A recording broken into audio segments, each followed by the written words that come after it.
اليوم رح نبدأ درس جديد ورح يكون عن طريقة رسم العين خطوة بخطوة. ممكن تجيبوا أدواتكم وتبدأوا الرسم معي.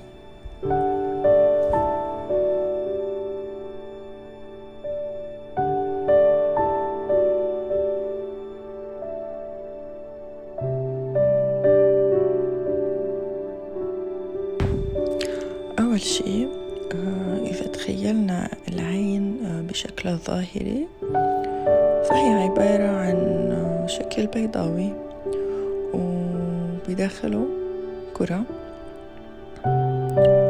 أو دائرة تتوضع بهذا الشكل.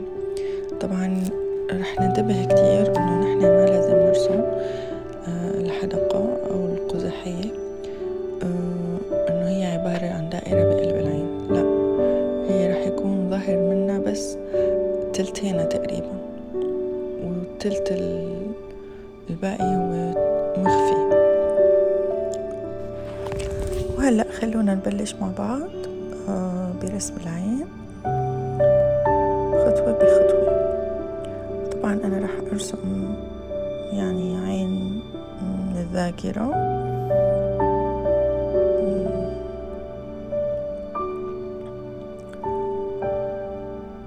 نبدأ نرسم الشكل البيضاوي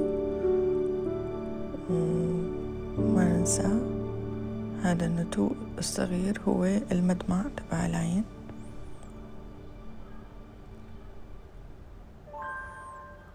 وهلأ بدنا نرسم الحدقة.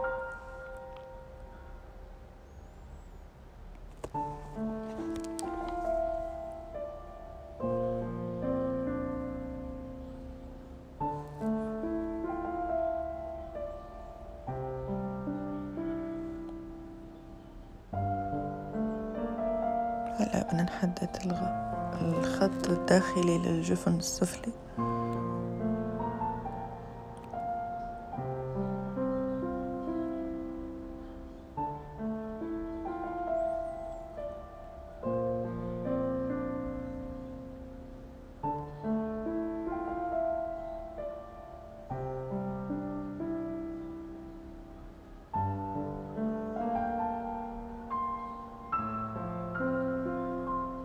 وهلأ بدنا نرسم الخط اللي بيحدد الجفن العلوي للعين.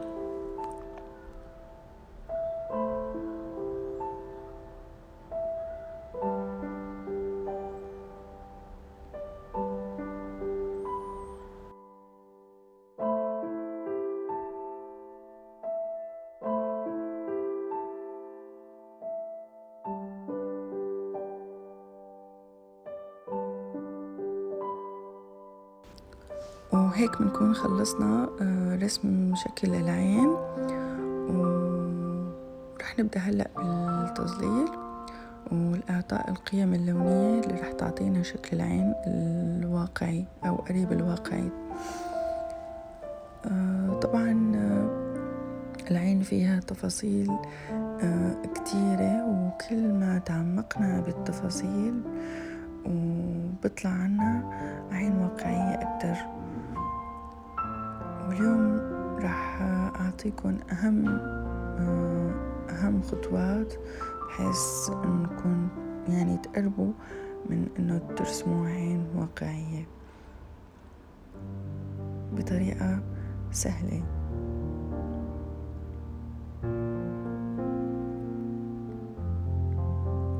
وأنا من الناس اللي كتير بحب أرسم العين، متعة، رسم العين بحد ذاته متعة.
طبعا مثل ما عم تلاحظوا انه انا عم بستعمل هون برسم العين التظليل المباشر، وكمان عم بستعمل ادوات المد.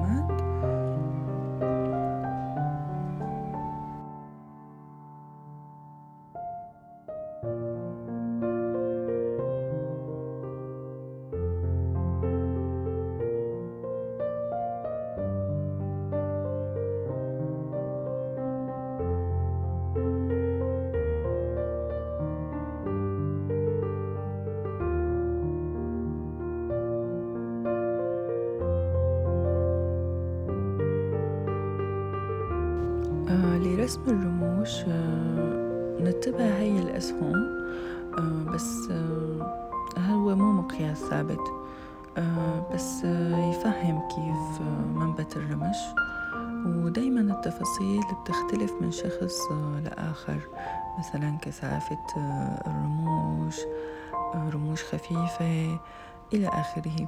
ودايما بننتبه على شعيرات الرمش، وكيف ممكن تكون من منبت واحد يطلع أكتر من شعرة.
هاد قلم جل أبيض عادي، أنا بستخدمه بأماكن الإضاءة الشديدة أو اللمعات بالعين.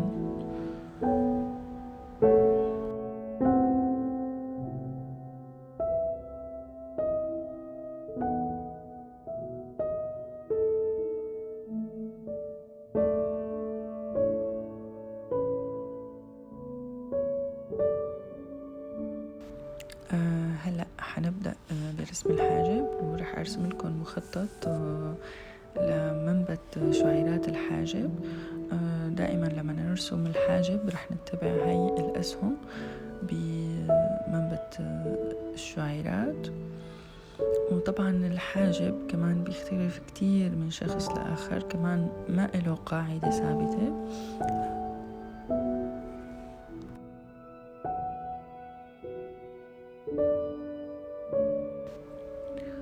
هلأ حنبدأ برسم الحاجب، ورح نبدأ طبعا برسمه من بداية العين. وفي قاعدة شبه عامة بتقول أنه نرفع خط شاقولي من بداية العين حتى نحدد بداية الحاجب، وخط مائل من بؤبؤ العين حتى يحدد لنا زاوية الحاجب أو عند بروز العظمة. وكمان بناخد خط من نهاية العين، خط مائل طبعا، حتى يحدد لنا نهاية الحاجب.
وهيك بيكون انتهى درسنا لليوم. وشفنا كيف بنرسم العين خطوة بخطوة وبطريقة مبسطة، وإن شاء الله يا رب تكونوا استفدتوا.